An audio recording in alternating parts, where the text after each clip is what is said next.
Alam mo ba, Susan, hindi lang sa mga bata malaking tulong ang teknolohiya. Maski sa mga may edad, malaki na rin ang pakinabang nito. Ang mga mahihirap na gawin noon, pwede nang mapadali at may ilang teknolohiya para mas maramdaman ng mga matatanda na sila'y ligtas wherever they go nang walang nagbabantay sa kanila. Yan ang aking kwentong dapat alam mo.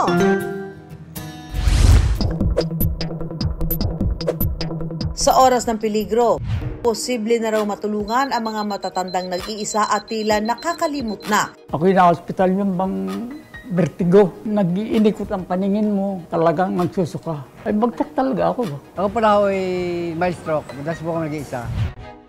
Sa tulong ng wristband, kaya raw malaman ang detalye at kondisyon ng mga matatandang may suot nito.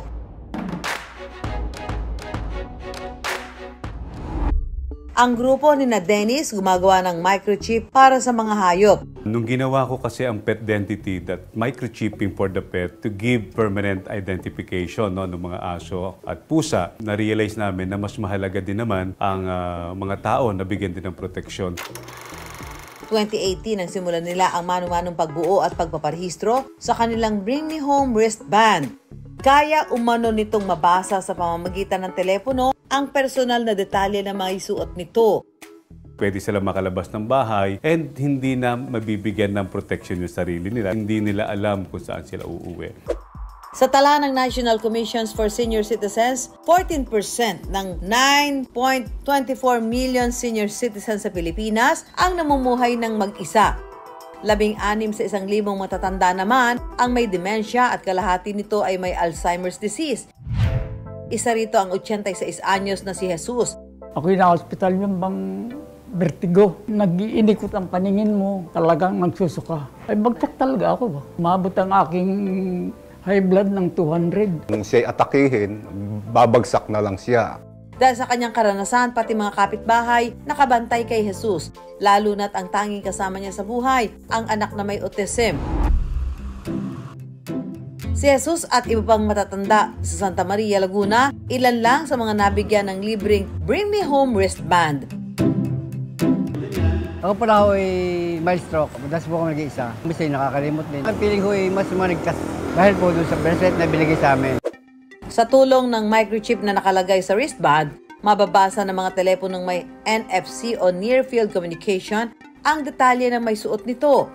Gagamit lang siya using a very close contact doon sa device na active like mobile phone. Ibinibigay ng kaanak sa staff ng Bring Me Home ang mga impormasyon na ilalagay sa database.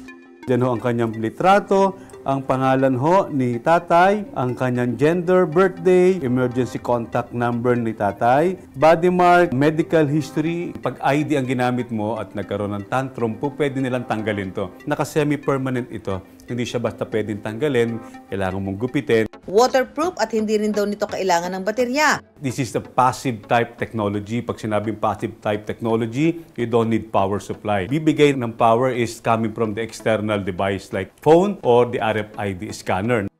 Kailangan lang i-own ang NFC feature ng telepono para makuha ang detalye ng may suot nito.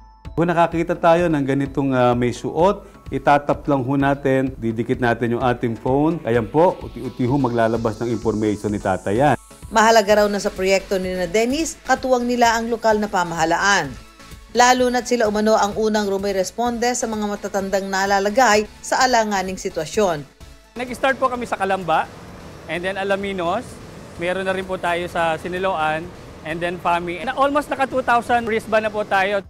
Ang wristband hindi lang para sa mga matatanda. Namimigay rin sila sa mga may autism at iba pang kondisyon sa pag-iisip. Lalo na tinatayang nasa 1.2 milyong Pilipino ang may autism ayon sa Autism Society of the Philippines. Programang ito ay magtutuloy-tuloy. Dahil sa teknolohiya, maaari nang makapaglakad-lakad ang mga matatanda at may kapansanan ng ligtas. Dahil kung sakaling mawala o may mangyari, matutuntun sila at matutulungan sila.